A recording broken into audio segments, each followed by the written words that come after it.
오늘 우리에게 주신 하나님 말씀 같이 봅니다. 마태복음 14장 22절에서 33절입니다.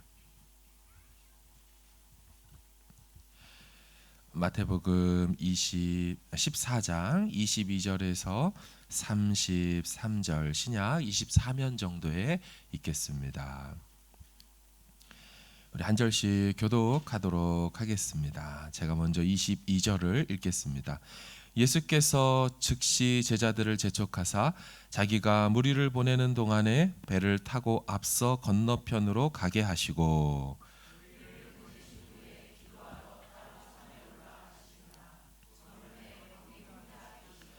배가 이미 육지에서 술이나 떠나서 바람이 거스름으로 물결로 말미암아 고난을 당하더라.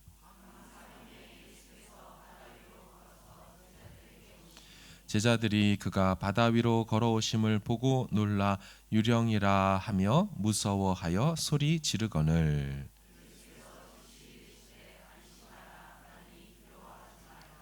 베드로가 대답하여 이르되 주여 만일 주님이시거든 나를 명하사 물 위로 오라 하소서 하니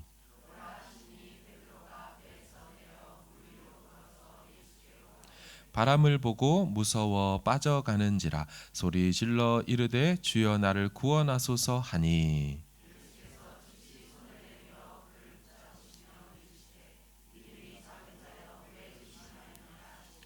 배에 함께 오름에 바람이 그치는지라 배에 있는 사람들이 예수께 절하며 이르되 진실로 하나님의 아들이로소이다 하더라. 아멘. 할렐루야. 아멘. 주께서 한 주간도 은혜 가운데 붙들어 주시다가 우리 같이 함께 예배할 수 있도록 인도하여 주신 줄로 믿습니다. 우리 좌우 앞뒤 계신 분 축복하길 원합니다. 복된 주일입니다. 사랑하고 축복합니다. 아멘. 믿음으로 시도하라. 믿음으로 시도하라는 제목으로 말씀을 같이 나누도록 하겠습니다. 사람들에게는 다들 주목받고 싶은 욕구가 있습니다. 관심을 끌고 싶어 하는 욕구가 있지요. 이것이 충족되지 않을 때의 이 상실감이란 꽤나 큽니다. 만약 교회에 여러분들이 신경을 쓰고 머리를 딱 하고 왔는데 하루 종일 있어봐도 누구도 하나 못 알아주고 목장에서도 대면대면하고 그냥 집에 간다. 미장원을 바꿔야겠다 이런 생각이 들면서 이 마음이 좀 어렵죠. 안경을 새로 바꿨던지 스타일을 업했는데 누구도 못 알아봐 준다면 참 사람이 그럴 수도 있을 텐데도 그런 마음이 들지 좀 않지요. 반면에 이게 충족될 때는 또 굉장히 또 기쁩니다. 집사님 10년은 젊어 보여요.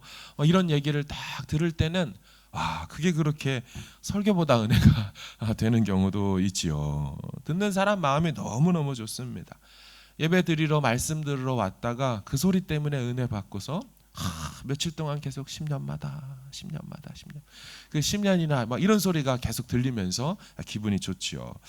그러므로 여러분 주목을 받는다 혹은 받지 못한다 엄청난 차이가 있습니다. 신앙생활도 마찬가지더라고요. 어떤 다른 집사님과 권사님들의 얘기 속에 간증과 한 주간의 은혜를 나눌 때 얘기를 들어보니 하나님이 자기만 바라보고 있는 것처럼 얘기하는 분들이 있죠. 나는 그냥 생각만 했는데 주님이 들어주셨어. 나는 조금만 이렇게 해봤는데 주님이 역사해 주셨어. 너무 감사하고 막 할 때 그런 얘기를 들을 때 한편으로는 나는 작정 기도도 해보고 금식 기도도 해보고 막 기도 부탁도 해놨는데 여전히 하나님의 응답이 없을 때는 오히려 상대적으로 하나님이 나를 바라봐 주지 않는 것 같아서 상실감이 생길 수가 있죠. 근데 이런 마음은요 삶의 어려움이 더 가중될 때 더 크게 느껴집니다. 오늘 제자들이 밤에 배를 타고 갈릴리 바다를 이제 항해하지 않습니까? 근데 풍랑을 만납니다. 고난이 닥치죠. 풍랑 고난을 만난 것만 해도 제자들 마음이 어렵겠죠. 근데 그거를 넘어서 더 큰 어려움이 그들에게 있었습니다.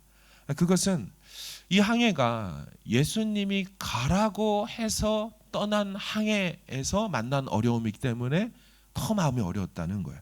우리 22절을 한번 읽어볼까요? 시작. 예수께서 즉시 재촉하사 자기가 무리를 보내는 동안에 배를 타고 앞서 건너편으로 가게 하시고. 아멘. 자, 이 항해가 어떻게 출발한 거예요? 예수께서 즉시 재촉해서, 그러니까 지금 안 떠나면 안 될 것처럼 빨리 가라. 그리고 너희들 지금 떠나야 한다. 주님이 가라고 명하신 항해에 순종해서 갔더니 풍랑을 만난 거죠. 만약에 즉시가 아니라 내일 떠났다든지 날짜만, 시간만 좀 바꿨으면 이런 일을 굳이 당하지 않아도 될 텐데 라는 생각이 들지 않겠습니까? 그러니까 제자들의 마음이 주님에 대해서 서운한 마음이 생길 수가 있겠죠. 두 번째는요, 정작 주님은 배에 타지도 않으셨다는 거죠.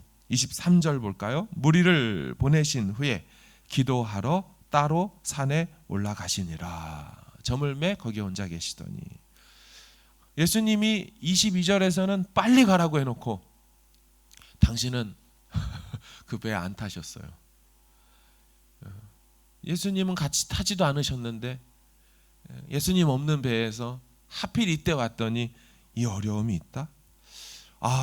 생각이 많이 복잡해지겠죠. 오늘 사건 전 내용이 무엇이냐면 오병이어 사건이 있습니다. 오병이어 기적을 막 한 후에 얼마나 피곤했겠어요. 혼자만 예수님이 산에 딱 가시고 자기들은 또 막 이동시키시고 여러 생각이 들었겠죠. 여러분, 우리도 이렇게 생각할 때가 있지 않습니까? 이 길로 가라. 주님 말씀하시면 내가 나아가리다. 그 말씀 듣고 순종해서 딱 갔는데 순 고생길인 거죠. 게다가 정작 주님은 보이지도 않는 것입니다. 주의를 반납하고 목장에서 교사로서 목자로서 다양한 분야에서 열심히 주를 위해서 섬기고 헌신했는데 기쁨이 있기는커녕 오히려 그 봉사를 해서 더 겪는 어려움들이 있더라는 거죠. 갈릴리 항해의 야간 항해의 이 분위기와 무드를 좀 느낄 거다라고 생각하고 떠났건만 웬일은 특별히 보냈는데, 그래서 특별히 순종했더니 남들은 겪지 않아야 될 고난을 내가 겪었다. 마음이 어려운 겁니다. 자신들에게 드는 생각, 그냥 집에 갈 걸, 순종하지 말 걸, 예수님에 대한 원망, 왜 같이 차지도 않으시고 당신은 산에 가서 쉬시면서. 자, 이런 마음이 드는 중에 이 풍랑은 거세지고요, 때는 밤 사경이 되었어요. 새벽 3시나 6시 사이 정도를 얘기합니다. 그런데 웬일입니까? 예수님이 바다 위를 걸어서 제자들에게 오시는 거예요.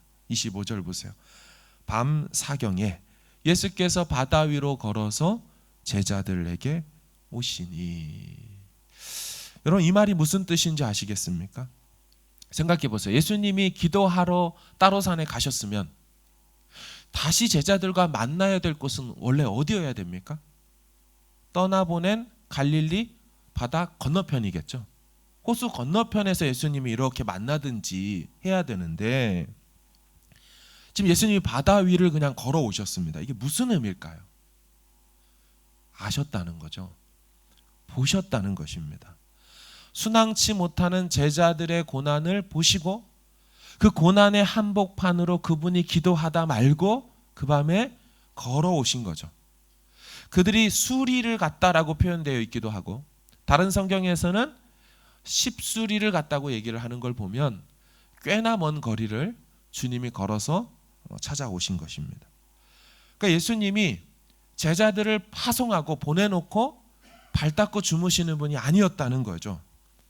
불꽃 같은 눈으로 제자들의 형편이 어떤지를 다 보고 계셨다는 거죠. 그렇지 않다면 여기 나타나실 수가 없는 거죠. 여러분, 이것이 믿어지는 사람이 이 믿음의 항해가 가능한 것입니다. 언제라도 주님이 내 고난 속으로 한복판에 걸어 들어오실 수 있다. 주님이 지금 내 눈에 안 보인다고 해서 주님 눈에 내가 안 보이는 것이 아니구나. 이 믿음이 있는 사람이 주님이 같이 타지 않은 배라 할지라도 믿음으로 순종해서 갈릴리 바다로 나아갈 수가 있는 것이에요. 제자들이 바다 위를 걸어오시는 예수님을 보고 뭐라고 합니까? 26절을 같이 한번 읽어볼까요? 시작. 제자들이 그가 바다 위로 걸어오심을 보고 놀라 유령이라 하며 무서워하여 소리 지르거늘. 아멘. 제자들이 뭐라고 하냐면 고스트라고 했습니다. 유령이다, 귀신이다. 우리가 저번에 쫓아냈던 그 귀신이 물귀신이 돼서 나타난 건 아닌가. 그때 그 물귀신이 말을 하죠. 안심하라, 나니 두려워 말라. 여기까지만 들을 때는 안 보이니까 나니가 누군지, 그때 그놈을 얘기하는지 아마 참 두려웠을 거예요. 27절 보세요. 예수께서 즉시 이르시되 안심하라 내니 나니 두려워하지 말라. 예수님의 목소리가 들려온 겁니다. 아마 2번 놀랐겠죠. 귀신인 줄 알고 놀라고, 아니 저 산에 계셔야 될 분이 갑자기 우리 바다 위에 나타나셨다는 것 자체가 또 한 번 놀랐을 겁니다. 이 놀람의 연속 속에 이 베드로가 반응을 보여요. 28절 보세요. 베드로가 대답하여 이르되 주여 만일 주님이시거든 나를 명하사 물 위로 오라 하소서 하니. 베드로가 예수님의 개입에 담대하게 요청과 시도를 하고 있습니다. 믿음의 행보의 필요성을 강조하는 말씀이죠. 예수님이 자기 고난 속에 보이자 냉큼 믿음의 도전을 하더라는 것입니다. 사랑하는 여러분, 고난 중에 하나님의 개입을 느끼셨다면, 주님이 지금 일할 것 같다라고 생각이 든다면, 우리는 그때 오히려 믿음으로 도전할 타이밍이 왔다라는 걸 알아야 합니다. 고난이 있고 문제가 있어요. 근데 마음속에 주님이 도와주실 것 같아. 그럼 뭐 해야 하면 돼요? 기도하러 나가는 거예요. 믿음의 시도를 하는 거예요. 주님 보이시는 것 같으니까. 만약에 이 일이 주님의 뜻이 맞고 주님이 이 역사하는 게 맞다면, 만일 주님이시거든 내가 뛰어들어가는 거예요. 주님 제가 그럼 한번 기도해 보겠습니다. 주님 그렇다면 내가 순종해 보겠습니다. 베드로가 그냥 안심하라 내니 두려워 말라 했으면 그냥 안심하고 두려워하지 않고 그 배 위에 타고 있으면 되죠. 그러기만 해도 구원 받죠, 고난에서. 그런데 이 베드로가 뭐 한다는 거예요? 주님을 향하여 믿음의 도전을 하고 있더라는 거예요. 세상은 이때 비웃을지 모릅니다. 믿어도 곱게 믿어, 적당히 믿어. 그냥 그 배 위에 타고만 있어도 너 구원 받는데 왜 굳이 남들 안 하는 기도를 해도 좀 조용히 좀 하지, 왜 이렇게 울고 불고 난리를 치면서 해. 이런 생각이 들 때가 있어요. 제 청년 시절에 제 친한 친구 하나밖에 늘 없다 그랬어요.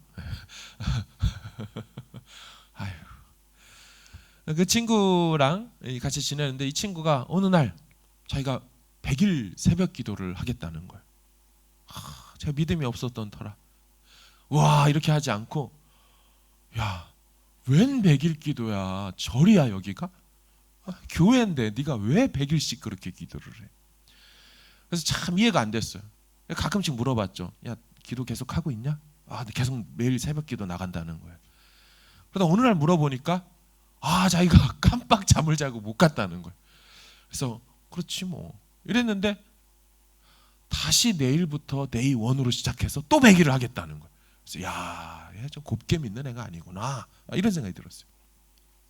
저희 어머니도 신앙생활을 하시면서 제가 봤을 때 또 3일 막 금식 이런 거 하시잖아요. 보면서 어머니 왜 굳이 그럽니까? 그것도 언제 하는 줄 아세요? 한국에서 직장생활하면서 그 1년에 딱 5일 주잖아요. 일주일 주는 거, 그 휴가. 그 휴가를 3일을 금식하고 나머지를 보식하다 보면 휴가가 아니에요. 몸이 축나죠. 그러니까 제 마음에는 그냥 잘 먹고 잘 쉬시지, 굳이 저렇게 왜 그 주신 시간을 더 주님을 위해 뭔가를 위해 왜 저러실까? 다른 제자들도 심리가 그렇겠지 않았습니까? 베드로 쟤는 맨날 그래. 뭐만 하면 그냥 유별나게를 좀 곱게 믿으면 안 되나? 나머지 사람들처럼 누구도 상상하지 못한, 누구도 시도하지 않은 그 일을 해요. 근데 참 예수님 뭐라고 하세요? 스탑! 가만히 있어 임마! 이러지 않으시죠? 그냥 가만히 있어 하지 않으세요. 오라 하세요. 주님이 이 연약한 베드로가 곧 바다에 다시 빠질 걸 아시면서도 주님을 향하여서 다시 한번 기적과 능력을 체험해 보겠다고 믿음의 시도를 하는 걸 주님이 막아서지 않으세요. 아시면서도 오라 말씀하시죠. 받아주시더라는 거예요. 그럼 우리 고난 중에 혹시 주님이 일할 거라고 느껴진다면 한번 작정해 보세요. 한번 시도해 보세요. 남들이 하지 않고 혹은 내 인생 가운데 한 번도 시도해 보지 않았던 그 믿음의 시도를 꼭 해볼 수 있기를 바라요. 남들이 볼 땐 유별나 보인다 할지라도 여러분, 주님 그렇게 보지 않으셨어요. 주님이 베드로 보고 너 왜 그러냐 이렇게 하지 않으셨어요.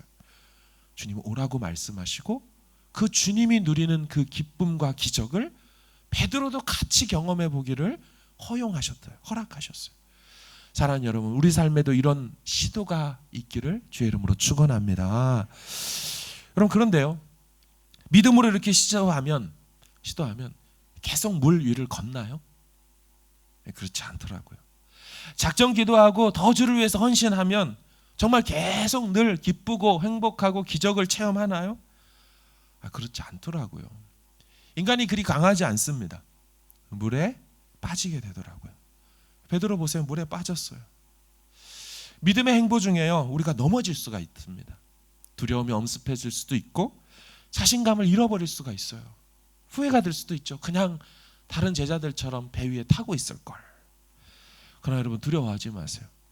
이제부터의 베드로를 보면 다른 배에 타고 있던 11명이 누리지 못하고 경험하지 못했던 새로운 일들을 경험하거든요. 우리 30절을 한번 읽어볼까요? 시작. 바람을 보고 무서워 빠져가는지라 소리질러 이르되 하니. 아멘. 지금 베드로가 뭐라고 하냐면 주여 나를 구원하소서. 여러분, 조금 전에 베드로는 배 위에서 뭐라고 한지 아세요? 같은 예수님을 향해 26절 보여주세요. 놀라 유령이다. 유령이다라고 외치던 사람이 주님이라고 인식을 하게 되고요, 나를 구원해 달라고 외칩니다. 여러분, 이 장면은 제자들이 자신을 죄인으로 지금 죽어가는, 또 빠져가는 그럴 수밖에 없는 운명임을 인식하고 주님께 자신들을 구원해 달라고 요청하는 최초의 장면이에요. 그리고 유일한 장면입니다. 제자들은 한 번도 예수님께 자신들을 구원해 달라고 한 적이 없어요. 이 장면이 유일해요. 사랑하는 여러분, 믿음의 시도가 주는 유익이 있어요. 신앙의 성장이라는 게 있습니다. 시도하지 않는 자는요, 아무것도 이룰 수가 없죠. 구더기 무서워서 장을 못 담그면, 그렇죠? 구더기가 무서우면 장을 못 담그면 아무 일도 안 일어나죠. 연기가 싫어서, 연기 나는 게 무서워서 싫어서 불을 못 피우게 되는 일들. 수술을 하기 위해서는 반드시 피를 흘릴 수밖에 없는데 뭔가 우리가 시도하는데 주저할 때가 있죠. 하지만 그것을 넘어서야 돼요. 넘어서요. 신앙의 한계를 늘 그렇게 살아왔던 걸 좀 넘어서야 돼요. 두 번째 유익이 있습니다. 31절을 보세요. 예수께서 즉시 손을 내밀어 그를 붙잡으시며. 다른 제자들에게는 이 일이 없죠. 이 베드로에게만 즉시로 주님의 손이 임합니다. 주님이 이 베드로를 붙들어 주세요. 그것만이 아니에요. 31, 32절 쭉 볼까요? 그를 붙잡으시며 이르시되 믿음이 작은 자여 왜 의심하였느냐 하시고 배에 함께 오름에 바람이 그치는지라. 여러분, 우리가 그냥 31절과 32절을 읽지만 사실 묵상으로 쭉 들어가서 보면 31절과 32절은 생략되어 있는 장면이 있습니다. 중요한 장면이 생략되어 있죠. 그림을 한번 보여줘 보실까요? 아마 저 정도 그림이겠죠. 누가 사파로 그린 겁니다. 뭐 보고 그린 건 아닐 거예요. 자, 갈릴리 풍랑이는 고난 중에 있어요. 예수님이 나타나셨죠. 저쪽에 배가 있었어요. 배가 있고 예수님 분명히 떨어져 있었죠. 오고 계시니까. 근데 베드로가 뛰어나왔죠. 한동안 걸었어요. 그러다가 빠졌죠. 빠지는 순간, 자, 예수님이 어떻게 하셨을 것 같아요? 걸어오다 달려오시겠죠. 당연하죠, 그죠? 애가 빠져 죽어간다는데 그걸 바라보고 계속 걸어오실 분이 어디 있습니까? 생략돼 있어요. 충분히 생각해 볼 수 있는. 그리고 나서 손을 즉시로 잡았다 그랬죠. 여러분, 베드로가 어떻게 잡았을까요? 예수님 손을 이렇게 잡았겠어요? 지금 죽어가는데 이렇게 하다가 주님을 잡되 어떻게 잡았겠어요? 꽉 잡았을 거예요.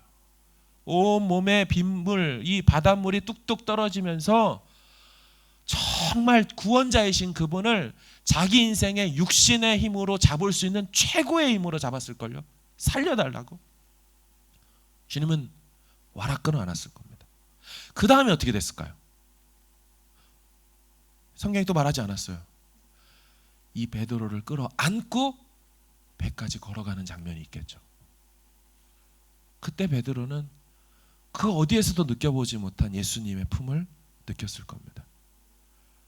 그러고 나서 예수님이 으짜 하면서 배 위에 올려놓으시고 당신도 올라가셨을 거예요. 예수님이 그때 뭐라고 하셨어요? 믿음이 작은 자여 왜 의심하였느냐? 호통쳤을까요? 아니요. 예수님 호통치지 않았을 것 같아요. 여러분, 부모가 아이를 이렇게 안고 가는데 그 애가 자기도 걸어보겠다고 할 때가 있잖아요. 그렇죠? 그럼 이제 안 될 걸 알지만 하도 걸어보겠다고 하니까 넘어질 거 알지만서도 허락하죠. 빠질 걸 알지만서도 예수님 허락하는 것처럼 걸어보라 그래요. 그럼 얘가 처음에 몇 걸음 걷죠. 그러면 계속 걷습니까? 아니죠. 넘어져요.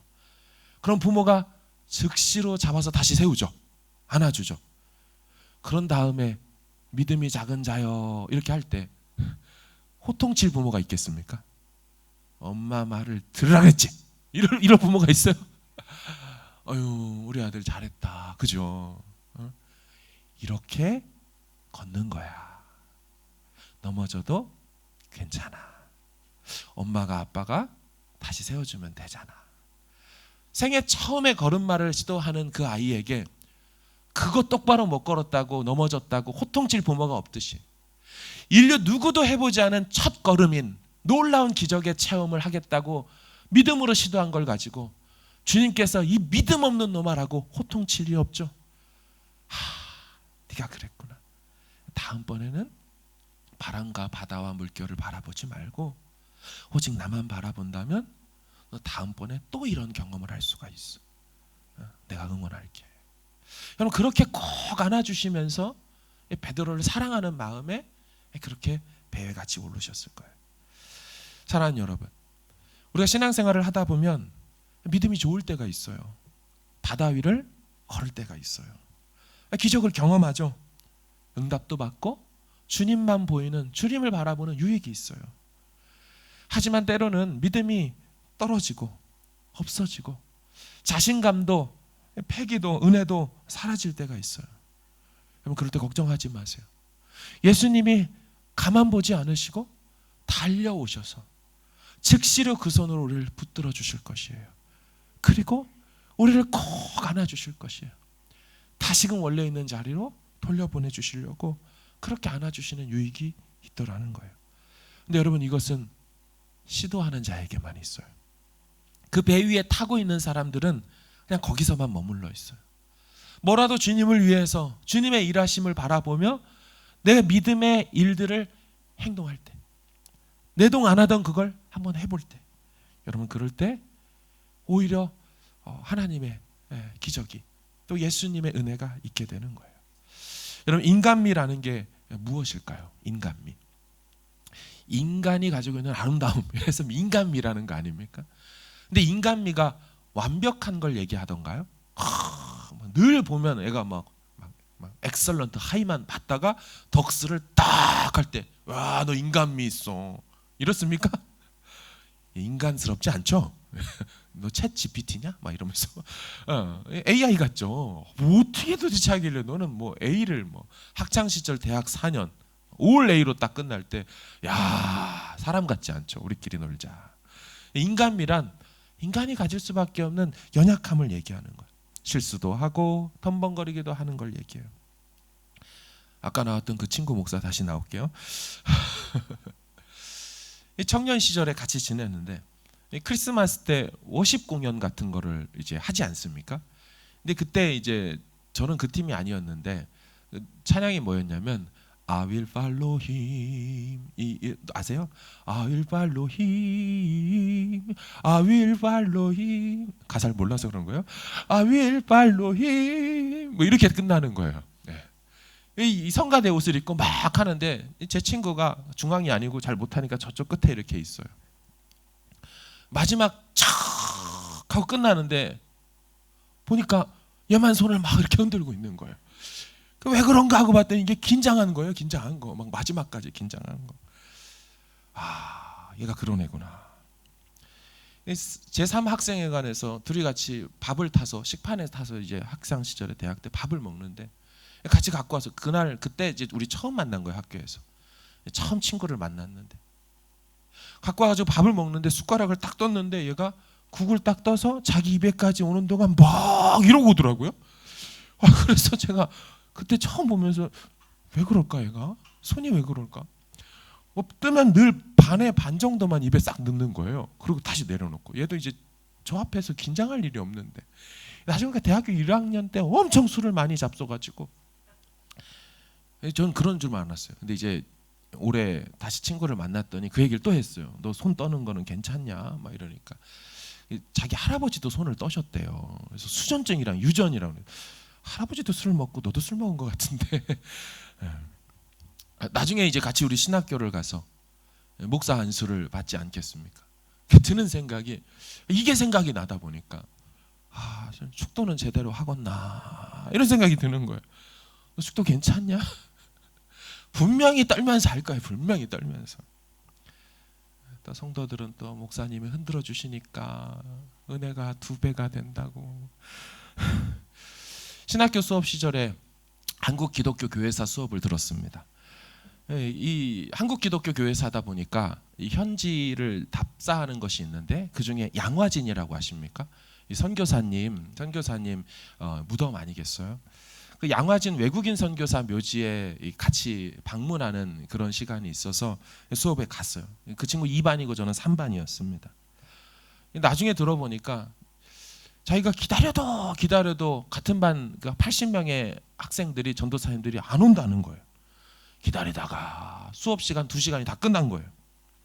그래서 반장한테 전화를 했대요. 왜 반장 우리 수업 시간에 안 왔냐고. 약속이 바뀌었냐. 반장이 우리 다 전도사님들 수업 다 듣고 집에 갔는데요. 이게 어떻게 된 일이에요? 친구는 자기는 박물관도 다 보고 방명록도 다 쓰고 근데 도대체 왜 나만 빼고 모두가 수업을 들었냐는 거예요. 알고 보니까 천주교 성지 절두선회가 있었던 거예요. 그 바로 옆에 있거든요. 기독교 묘지에 있어야 되는데 천주교 묘지에 가가지고 방명록에 이름 쓰고 왔어요. 이 친구가 이래요.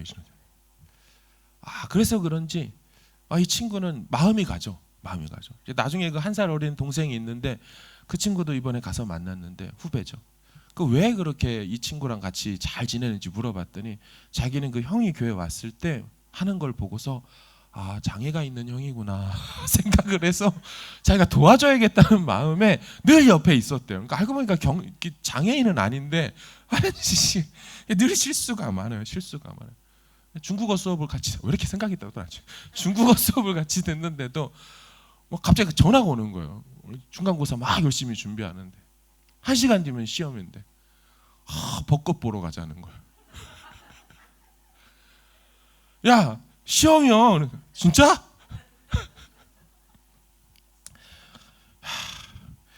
이게 뭐 또 성적이 밥 먹여주냐 이러면서 또 얘기하고. 여러분 부모님들도 우리 자식들을 다 사랑하지만 관심은 실수가 많고 부족한 자녀들에게 더 가는 게 사실입니다.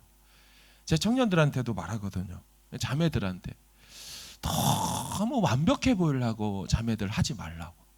화장도 너무 완벽하게 이렇게 다 이렇게 바르고 되면 너무 사람 같지 않으니까 가부키 화장을 하는 것도 아니고 조금 나사를 살짝 풀고 다녀라. 조금 모자라게 다녀라. 괜찮아. 그게 오히려 더 막 이렇게 단 정도껏 해야 된다고. 적당히. 오빠 이러고 다니면은 이제 좀 더 이제 확 멀어지는 수가 있으니까. 제가 아내를 참 사랑하게 된 이유 중에 하나도 완벽함 때문에. 키 얼마, 몸무게 얼마, 막 물론 뭐 이런 것도 있지만, 아내의 실수를 보면서, 연약함을 보면서, 이거 옆에 있어줘야겠다. 내가 함께 해줘야겠다. 그렇죠? 아내한테 허락을 안 받긴 했는데 몇 번 말씀드렸어요. 우리 한국에 아이나비 있잖아요. 아이나비 내비게이션. 너비 안이 찍고 가라는 거예요. 저보고 너비 안이 찍고. 여보 궁중 불고기야 그건. 이런 차 운전을 해도 저희 아내가 늘 운전하잖아요. 여기 왔어도요. 계속 우회전 하면서 왼쪽 다 가리키세요. 우회전. 그럼 나는 이걸 봐야 되는 거야? 이 말을 받아야 되는 거야? 이 뉴질랜드에서 같이 목회를 하고 사역을 하면서도 우리 교회 정병선 집사님하고 임보람 집사님이 계시잖아요. 오늘 그러는 거예요. 여보 정보람 집사님이요. 누구요? 정보람 집사님이요. 정병선 집사님을 얘기하는 건지 임보람 집사님을 얘기하는 건지 규정이 안 돼 있어요. 우리 교회 한누리 집사님이라고 또 있잖아요. 한우리 집사님이라고 계속 하시는 거예요. 여보 그 교회예요. 교회예요. 그 사람 이름을 불러야지. 교회예요. 냉장고를 열 때도 뭐가 계속 떨어져요. 종종 떨어져요. 놓으면 이제 꽉 잘 놔야 되는데 제가 관찰했어요. 도대체 왜 저게 떨어질까? 어떻게 들어가기 때문일까? 했더니 손이 이렇게 딱 가고 나선 그 다음에 이제 신경이 딱 끊어지나 봐요. 다 이렇게 내려놓죠. 그러니까 그 다음에 문을 열면 툭 떨어져요. 물건을 둬도 뭐 이런 거 있잖아요. 이런 거. 이거 두면 이렇게 안쪽에 이렇게 두면 좋은데 이렇게 둬요. 이렇게 둬. 그렇게 제가 보면서 저는 놓고 계속 불안한 거예요. 이거 보면서. 그럼 제가 이렇게 와가지고 쫓아다니면서 이거 해줘야 돼. 안 그러면 계속 떨어져. 계속 떨어져. 예.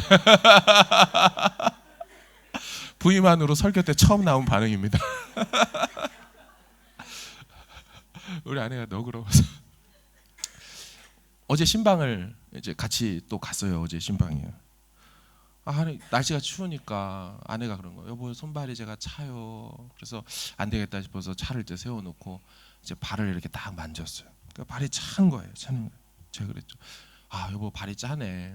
여보 괜찮아요? 그 있잖아. 발이 차니까 그 발 따뜻하게 물을 데펴 가지고 하는 그걸로 이렇게 하면 좋겠어요. 좌욕이요? 아니요, 뭐 조욕이라고요. 조욕, 그거 조욕인 거예요. 그러니까 늘 제게는 사랑스럽죠. 진짜 너무 항상 재밌는 거예요. 항상 재밌는 거예요. 이 아내가 이거 어떻게 할지 모르니까 너무. 그러니까 늘 가까이 하게 되고 늘 이렇게 옆에 있게 되고 그렇게 되죠. 사랑하는 여러분, 예수님의 말씀을 따라 순종하는 삶에도요 풍랑이는 고난이 있을 수가 있어요. 분명히 주님이 가라고 해서 간 항해였어요. 지금이라고 해서 순종했어요. 그런데 풍랑이 있을 수 있어요. 여러분 그럴 때 우리 예수님을 원망하거나 순종의 삶을 후회하는 것이 아니라 그 순간 풍랑을 뚫고 고난의 한복판으로 저벅저벅 걸어오시는 이 예수님을 바라볼 수 있어야 할 줄로 믿습니다. 그리고 그 주님의 나타나심, 일하심을 혹시 느끼신다면 더 큰 믿음의 시도를 하는 것이 필요해요. 기적을 보게 될 거예요. 혹 그렇지 못하더라도 주님이 한 걸음에 뛰어오셔서 우리 손 붙들어 주시고 우리를 와락 끌어 안으셔서 다시금 그 배 위로 올려주실 거예요. 연약하기에 부족하기에 더 애틋한 눈으로 바라보시는 인간이기에 가질 수밖에 없는 그 연약함 때문에 그 빈자리만큼 주님의 은혜로 채워주시는 것들이 있더라는 것이죠. 이번 한 주도 예수님 바라보며 믿음으로 시도하고 온전히 순종하여서 이 모양으로든 저 모양으로든 우리 하나님을 깊이 만날 수 있기를 간절히 주의 이름으로 축원합니다. 아멘.